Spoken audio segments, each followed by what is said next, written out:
ನಮಸ್ಕಾರ ಸ್ನೇಹಿತರೆ, welcome to my channel.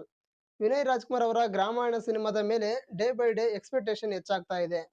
ಈ ಸಿನಿಮಾದ ಪೋಸ್ಟರ್ಗಳು, ಈ ಸಿನಿಮಾದ ಸಾಂಗ್ಸ್ಗಳು, ಈ ಸಿನಿಮಾದ ಟೀಸರ್ಗಳನ್ನು ನೋಡ್ತಾ ಇದ್ರೆ ಈ ಸಿನಿಮಾ ಪಕ್ಕಾ ಫ್ಯಾಮಿಲಿ ಎಂಟರ್ಟೈನ್ಮೆಂಟ್ ಸಿನಿಮಾ ಅನ್ನೋದ್ರಲ್ಲಿ ಯಾವುದೇ ಅನುಮಾನವಿಲ್ಲ.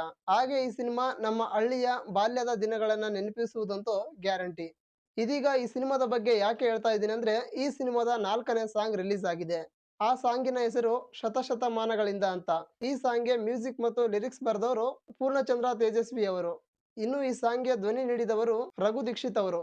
ಶತಶತಮಾನಗಳಿಂದ ಬಡವರ ಮೇಲೆ ಆಗುತ್ತಿದ್ದ ಶೋಷಣೆಗಳನ್ನ ಈ ಸಾಂಗ್ ನಲ್ಲಿ ಅದ್ಭುತವಾದ ಲಿರಿಕ್ಸ್ ಬರೆದಿದ್ದಾರೆ ಪೂರ್ಣಚಂದ್ರ ತೇಜಸ್ವಿ ಅವರು. ಈ ಸಾಂಗ್ನ ಕೆಲವೊಂದು ಲಿರಿಕ್ಸ್ ಅನ್ನ ನೋಡೋದಾದ್ರೆ, ಶತಶತಮಾನಗಳಿಂದ ಮೊದಲ ಪಂಕ್ತಿಯಲ್ಲಿ ಕೂತು ತೇಗಿ ತೇಗಿ ಉಂಡವರೇ ಸಾಕು ಸಾಕು ಎದ್ದೇಳಿ, ತಲೆ ತಲೆಮಾರುಗಳಿಂದ ದುಡಿದು ಕೂಡ ಹಸಿದವರ ಸರದಿ ಸಾಲು ದೊಡ್ಡದಿದೆ ಹೇಳಿ ಮೇಲೇಳಿ, ಬೆವರು ಸುರಿಸಿ ದುಡಿದವರ ರಕುತ ಕುಡಿಯುವ ತಿಗಣೆಗಳೇ, ಅನ್ನ ತಿನ್ನುವ ಮುನ್ನ ಹೇಳಿ ನಿಮ್ಮ ಶ್ರಮವೇನು ಎನ್ನುವ ಹೀಗೆ ಹಲವಾರು ಅದ್ಭುತ ಸಾಲುಗಳನ್ನ ಪೂರ್ಣಚಂದ್ರ ತೇಜಸ್ವಿ ಅವರು ಬರೆದಿದ್ದಾರೆ. 80-90ರ ದಶಕದಲ್ಲಿ ಶ್ರೀಮಂತರು ಎನಿಸಿಕೊಂಡವರು ಬಡವರ ಮೇಲೆ ಮಾಡುತ್ತಿದ್ದ ಶೋಷಣೆ, ದಬ್ಬಾಳಿಕೆಗಳನ್ನ ಈ ಸಾಂಗ್ ನಲ್ಲಿ ಅದ್ಭುತವಾಗಿ ತೋರಿಸಿದ್ದಾರೆ ಅಂತ ಹೇಳಬಹುದು. ನನಗಂತೂ ಈ ಸಾಂಗ್ ತುಂಬಾ ಇಷ್ಟ ಆಯ್ತು.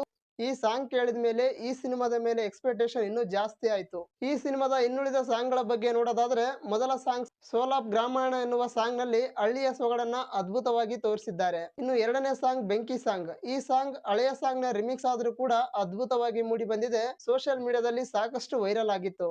ಇನ್ನು ಮೂರನೇ ಸಾಂಗ್ ತಡಕ ತಡಕ. ಈ ಸಾಂಗ್ ಕುಣಿದು ಕುಪ್ಪಳಿಸುವಂತ ಒಂದು ಅದ್ಭುತವಾದ ಸಾಂಗ್ ಆಗಿದೆ.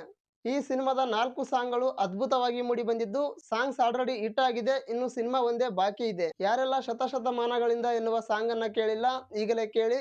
ಯಾರೆಲ್ಲ ಕೇಳಿದ್ರಿ, ಈ ಸಾಂಗ್ ಬಗ್ಗೆ ನಿಮಗೆ ಏನ್ ಅನಿಸ್ತು ಅಂತ ಕಮೆಂಟ್ಸ್ ಮೂಲಕ ತಿಳಿಸಿ. ಇನ್ನು ಈ ಚಿತ್ರತಂಡಕ್ಕೆ ನನ್ನ ಪರ್ಸನಲ್ ಸಜೆಷನ್ ಏನು ಅಂದ್ರೆ, ಈ ಸಿನಿಮಾವನ್ನ ಹೆಚ್ಚಿನ ರೀತಿಯಲ್ಲಿ ಪ್ರಚಾರ ಮಾಡಿ. ವಿನಯ್ ರಾಜ್ಕುಮಾರ್ ಅವರ ಈ ಹಿಂದೆ ಬಂದಂತ ಸಿನಿಮಾಗಳಿಗೆ ಸಾಕಷ್ಟು ಪ್ರಚಾರ ಮಾಡಿಲ್ಲ. ಅದಕ್ಕಾಗಿ ಈ ಒಂದು ಅದ್ಭುತ ಸಿನಿಮಾಗೆ ಜಾಸ್ತಿ ಪ್ರಚಾರ ಮಾಡಿ ಹೆಚ್ಚು ಜನರಿಗೆ ತಲುಪಲಿ, ಈ ಸಿನಿಮಾ ದೊಡ್ಡ ಮಟ್ಟದ ಯಶಸ್ವಿಯಾಗಲಿ ಎಂದು ಹಾರೈಸೋಣ. ಇದಿಷ್ಟು ಈ ವಿಡಿಯೋದ ಮಾಹಿತಿಯಾಗಿತ್ತು. ಈ ಮಾಹಿತಿ ನಿಮಗೆ ಇಷ್ಟ ಆದ್ರೆ ಲೈಕ್ ಮಾಡಿ, ಕಮೆಂಟ್ಸ್ ಮಾಡಿ, ಶೇರ್ ಮಾಡಿ. ವಿಡಿಯೋವನ್ನ ಪೂರ್ತಿಯಾಗಿ ನೋಡಿದ್ದಕ್ಕೆ ಧನ್ಯವಾದಗಳು.